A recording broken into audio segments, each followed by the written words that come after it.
Hello, and in today's video we're looking at Free League's Vaesen, the Nordic horror role-playing game. Now this is based on the Mutant Year Zero game engine, like a lot of Free League games, but this one uses D6s exclusively as far as I can tell. And yeah, this book is an absolute treat. It's got a lovely hardcover, nice and sturdy with, I guess, a sort of linen finish. Obviously it's got this fantastic piece of artwork from the book of the Vaesen.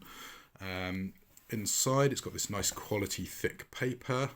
It's got lovely little artwork details in here with lots of lovely illustrations. It's well laid out, it's clear with, decent font, and I think it lays out what the setting is really well. It's a Scandinavian folktale, sort of investigative horror game. So I would call it sort of Call of Cthulhu in the Victorian era in Norway, combined with a little bit of Witcher, Nordic mythology, maybe sprinkling a bit of X-Files and D-Sanction.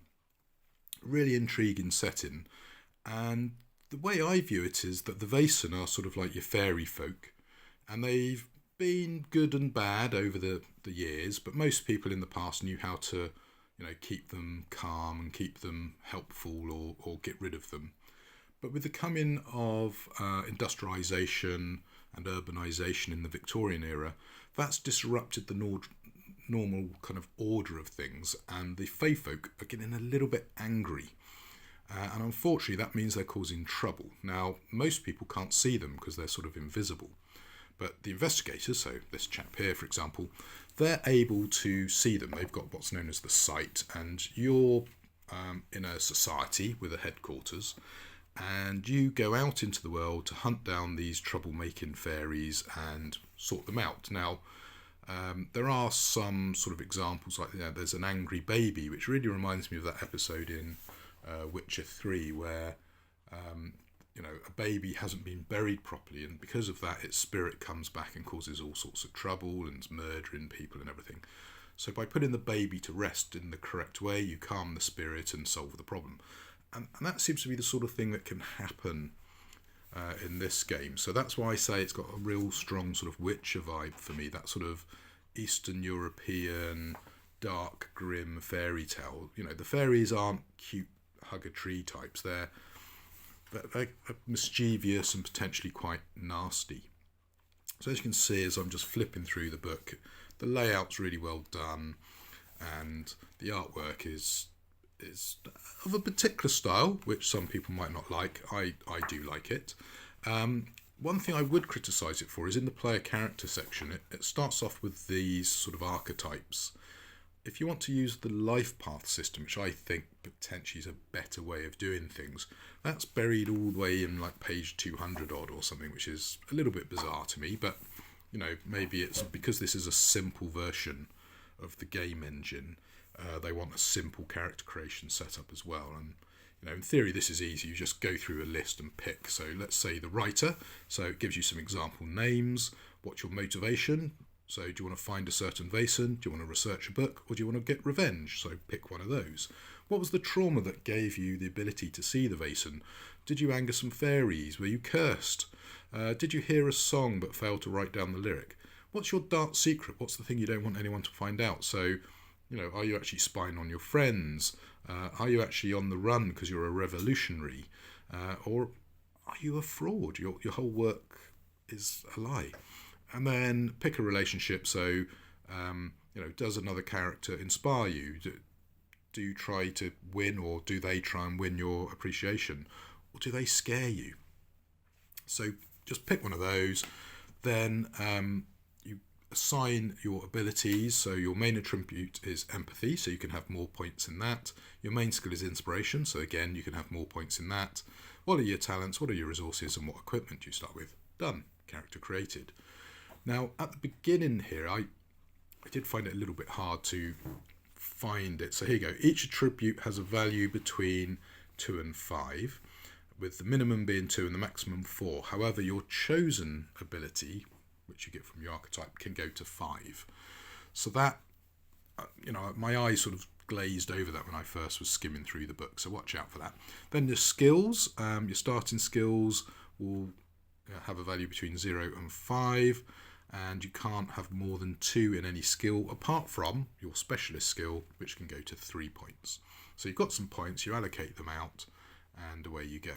So it is all there, but you know, when you're trying to skim through a book and take in everything, it's very easy to miss information, so make sure you do read the page. Skill tests, basically you're going to combine a attribute with a skill. There are only a limited set of skills, which some people might not like. That has come up with the Twilight 2000 game, where you know, one skill covers 3 or 4 different disciplines potentially. But I think because they've kept the whole of this system fairly lightweight, that's not a problem. I think where Twilight's a bit more problematic is because they put a lot of crunch in the combat system, particularly anti-tank combat. I think you've got this weird offset between the lightness of the rules and the crunch of the setting. And I think you have to pick. Do you want lightness or do you want crunch? I think when you try and mix them, it doesn't work. I mean, when I was creating one of my own set of rules, I started adding crunch to make it a bit more meaty, and it just didn't work. So I'm glad to see in this game, and to be fair, Twilight's not too bad. They've got it all at sort of the right sort of level. I don't feel they've put in too many twiddly bits to try and up the challenge of the game. They've recognised that this is the level we're going to pitch at. Now, when it comes to tests, you're trying to get 6s, and that's a success. And depending on the test you're doing, if it's normal, challenging or difficult, you need 1, 2 or 3 successes. So the more dice you roll, the more successes you're likely to get.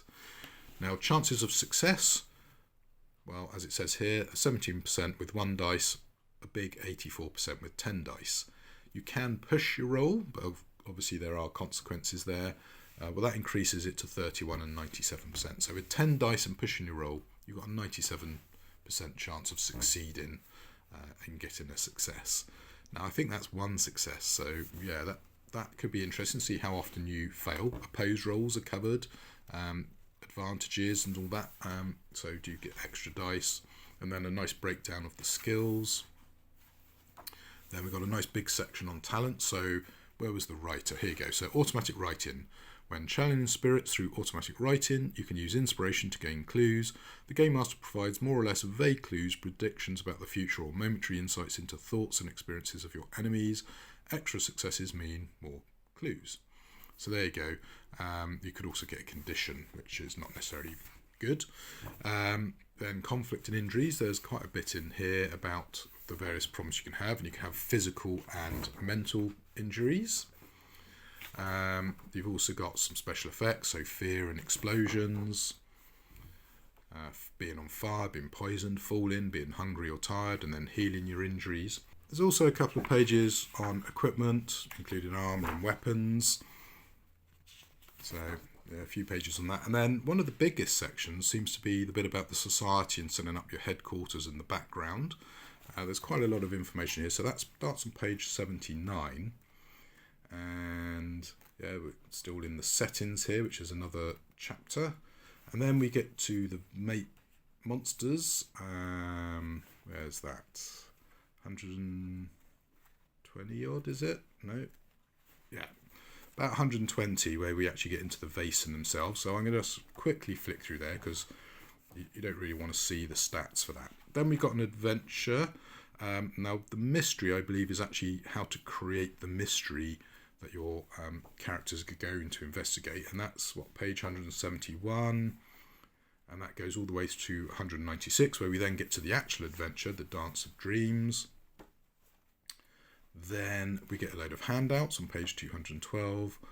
And then I believe this is charts right at the back here. Here you go. So background tables, 214. So that's like creating a life path system to create a more detailed version of player characters.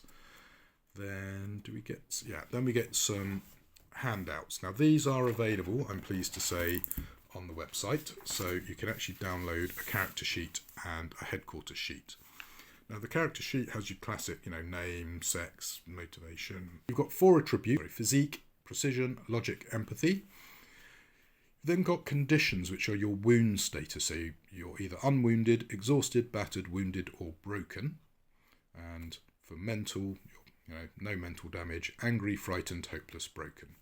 You've then got 12 skills, 3 per attribute. So for your physique, agility, close combat, force. For your precision, medicine, ranged, and stealth. For your logic, investigation, learning, vigilance, and then empathy, inspiration, manipulation, observation. You've got a little bit for experience. You can have some mementos, weapon equipment, all that good stuff. So this sheet is pretty self-explanatory. This one's a little bit harder.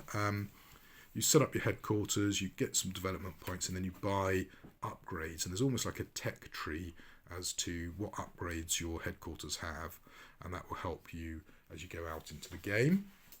There is also a download for the handouts and also a nice map of the Mythic North.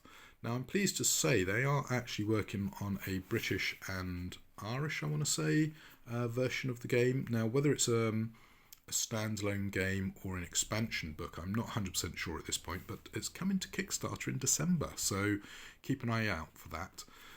My overall impressions of this is beautiful looking book, nice sort of pitch for the difficulty of the rules there. There's enough there to make it interesting, but not so much that it buries you in crunchy, unnecessary fiddliness. So I rather like it. Grab a handful of d6, roll sixes, get successes. Have you got enough successes? You pass. Now obviously there are some twiddly bits with, oh, have you got equipment? Have you got armour? Are you on fire? Are you wounded?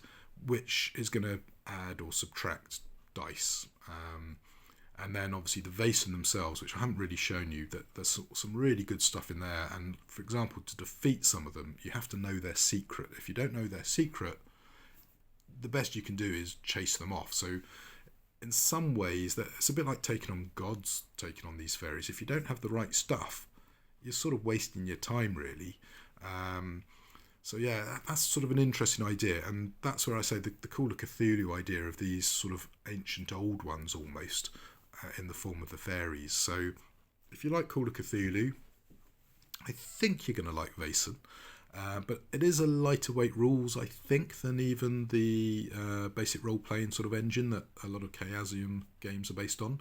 But yeah, I've been really impressed, and the quality of the product is just great. As I say, the only games that really, I think, compare on a quality point of view are the 1000 Year Vampire and the hardback version of Desanction. Really, really top-notch production quality there.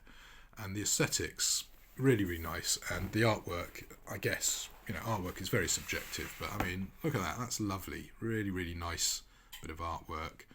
Very evocative. And yeah, lovely choice of font and colour scheme as well. I think it just oozes quality, the whole product.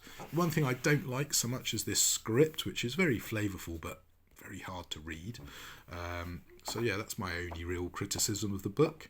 And the other criticism is I haven't actually been able to get this to the table yet to play in anger, so I'm really looking forward to that. So there you go. I think that will do for this. That's just a quick peek at Vaesen. Very impressed. Expect to see some more Mutant Year Zero coverage. I do have a big stack of books to wade through from the recent Kickstarter for Twilight 2000, and yeah, I'm going to be enjoying reading and playing these games hopefully in 2022. Anyway, until the next video, happy gaming.